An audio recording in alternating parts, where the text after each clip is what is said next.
So we basically create these small compounds that bind onto your genetic information, and they sort of manipulate how your genes are expressed to treat people with inherited and genetic diseases. We develop novel therapeutics for rare diseases, and our lab started off trying to find treatments for Duchenne, and using the same technology we've now tried to broaden our scope, and now we're looking at trying to find novel treatments for epidermolysis bullosa.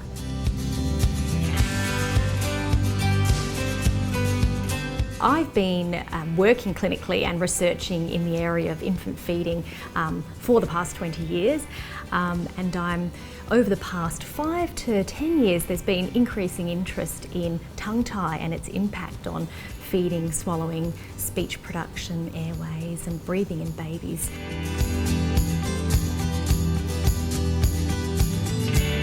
My research looks at trying to understand how the cells in the brain change and adapt that allows us to learn new skills.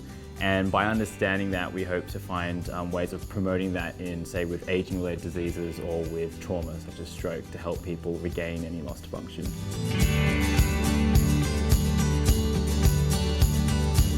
So I work on a disease that causes really severe epilepsy. It's called focal cortical dysplasia. We're trying to use sequencing technology and really cool pattern recognition computational tools in order to figure out what is different in this disorder that originates in the brain from a normal human brain, in order to give these individuals better treatment and stop this disease ultimately from happening in the first place. So I'm a pharmacologist, which means that I study how drugs work inside the body, and specifically I'm really interested in what's happening at the molecular level, so when a molecule of a drug interacts with a drug target, and what are the downstream consequences inside a cell when that happens.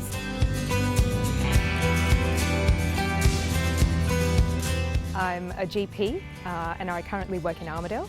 I moved to WA for medical school and I'm a proud graduate of University of Notre Dame in Fremantle. In my non-clinical time I do a lot of clinical teaching. So I supervise medical students and teach here at Notre Dame, as well as training the next generation of GPs through the Royal Australian College of General Practitioners.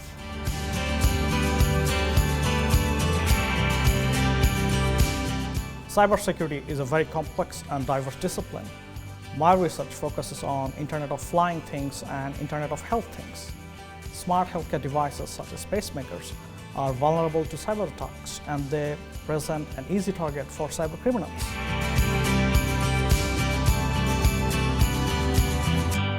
I'm a postdoctoral researcher, so I'm an early career researcher. I completed my PhD about 5 years ago, and I really work with kids on the autism spectrum and their families. My particular area of focus at the moment is really around how do we do early mental health treatments to help reduce or even prevent longer term disability that's associated with having mental health difficulties in early childhood for kids on the spectrum. I work as a digital project manager for the Health Promotion and Education Research team at Telethon Kids Institute. That basically means that I use my skill set in project managing. I also have a background in user experience design thinking, so I'm able to use, I guess, that unique skill set across a number of different research areas at the Institute to basically build apps that help improve the health and well-being of young children.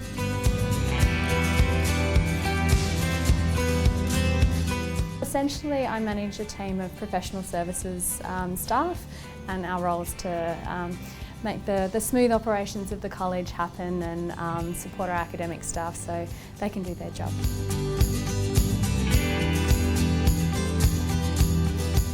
I work as a system engineer at Nova Systems. It's a really cool job. I get to play with all sorts of different technology. I work with our clients to understand the complexity that they might be experiencing within what they're doing in a day-to-day. We look at ways to sort of unpick that challenge and use technology, process and people to put together a solution for them to help them generate value. Often it involves all sorts of cool technology, autonomous systems.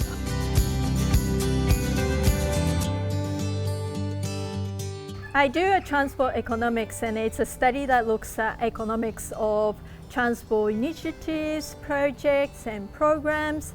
And my expertise particularly is in cost-benefit analysis. It's the analysis that looks at costs and benefits of a particular intervention.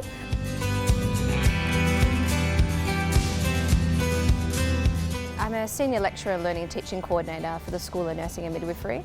I have a range of different roles across the university, and I have the pleasure of supporting the Study Skills Centre as well as the IT department from time to time, and the Learning and Teaching Office. So I feel really privileged to have a great view of the things that are happening in our university from a teaching and learning point of view, and particularly being able to play such a large role in this quite swift move, I guess, to online learning because of the global pandemic.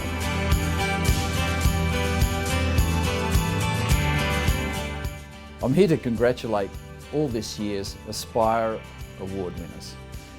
It's a great award, and it does create a lot of interest in science and STEM activities here in Western Australia, and I am sure that it's going to pay off in your careers.